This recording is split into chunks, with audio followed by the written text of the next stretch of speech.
Alright you guys, welcome back to the channel. Nighttime edition, evening edition. ICE is out of control. So ICE is battling the firefighters in Washington state. There's a large wildfire and the troops are swarming in to bully these guys. They're out here saving the environment while ICE is on a little petty trip. Let's tune in and see what MSNBC has to say about it. Authorities in Washington state have been fighting the state's largest wildfire nonstop for almost 2 months. It's called the Bear Gulch Fire. It's burned 9,000 acres since early July. Officials say it's only 13% contained. It is so big, they've had to rely on contract firefighters. But a group of those firefighters who were battling the blaze had to take a 3-hour timeout from their work on Wednesday. You see, their camp was raided by Border Patrol officials, and they were lined up and told to show their IDs. Nice.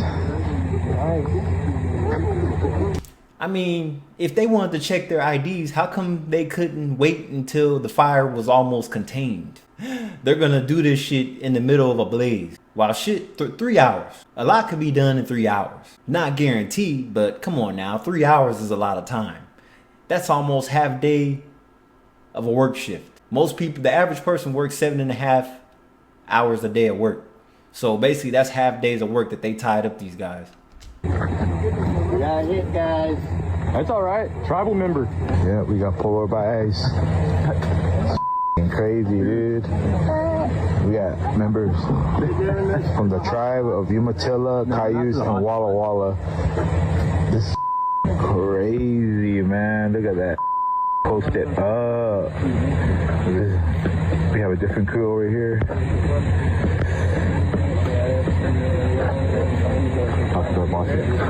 And I guess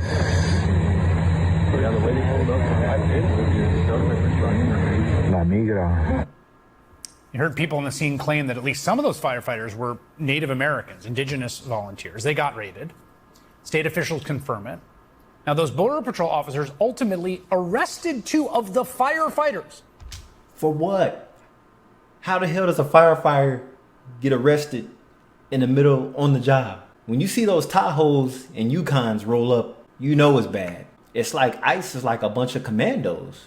Racist ass commandos. They don't get held accountable for shit. So if you're a racist, become an ICE agent. It's not clear why. According to reporting by the Seattle Times, one of the firefighters said members of the crew were told not to take video of the incident. You risked your life out here to save the community, the firefighter said.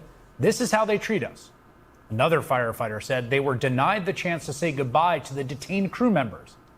I asked him if his family can say goodbye to him because they're family and they're just ripping them away, the firefighter told the Times. And this is what he said: "You need to get the blank out of here. I'm going to make you leave." As the Times notes, it's unusual for federal border agents to make arrests during the fighting of an active fire, the largest in the state of Washington, especially in a remote area.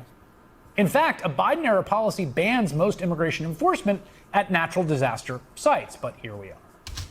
I mean, they could have waited. They could have waited for this, do this shit later. They do it right in the middle of an active, wild, burning fire. Weirdos. These people are being led by weirdos. Trump and his supporters, Vance says this all the time. They constantly push this line that you either care about Americans or you care about immigrants, not both. But it's racist garbage. Exactly. That's what I've been saying. ICE is racist. It's nothing but hate. So, do they care about Americans, or are they just worried about immigrants in America? What's the deal? We're an interconnected society of human beings who depend on each other to survive and thrive. And there's not some neat line you can cleave between Americans and foreigners. We just have neighbors and communities. Trump. If you're here legally, you're an American. Doesn't matter if you came from another country or not. If you're here the right way, you're now American. You're an American citizen. So none of this shit shouldn't matter. Trump World says that's bunk, that there's just 2 sides. Trump World says that to make America great again, you need armed federal officers roaming streets and businesses and Home Depot parking lots in search of people to disappear, and now raids on camps of firefighters as they literally battle the largest wildfire in the American Northwest. So let's get this straight. So ICE, they're pretty much in every direction. They're crawling out like ants and roaches. They're in residential neighborhoods, businesses, car washes, restaurants, massage parlors. Like, it's crazy. Fast food places. It's just weird. Warehouses. They can't be stopped. Donald Trump, J.D. Vance, and Stephen Miller and their ilk are going to burn the country to the ground if that's what it takes so they can rule over the ashes. Yeah. And it's going to be a large fight between the National Guards and ICE agents. That's what's really going to happen here. Oh, it's going to be a shit show as time goes on. But it's going to have to stop at some point. And I'm not going to get political about none of this. Who should run office? Who should take over? This is Kylie Vale. I'll catch you in the next video. And it won't be about politics. Goodbye.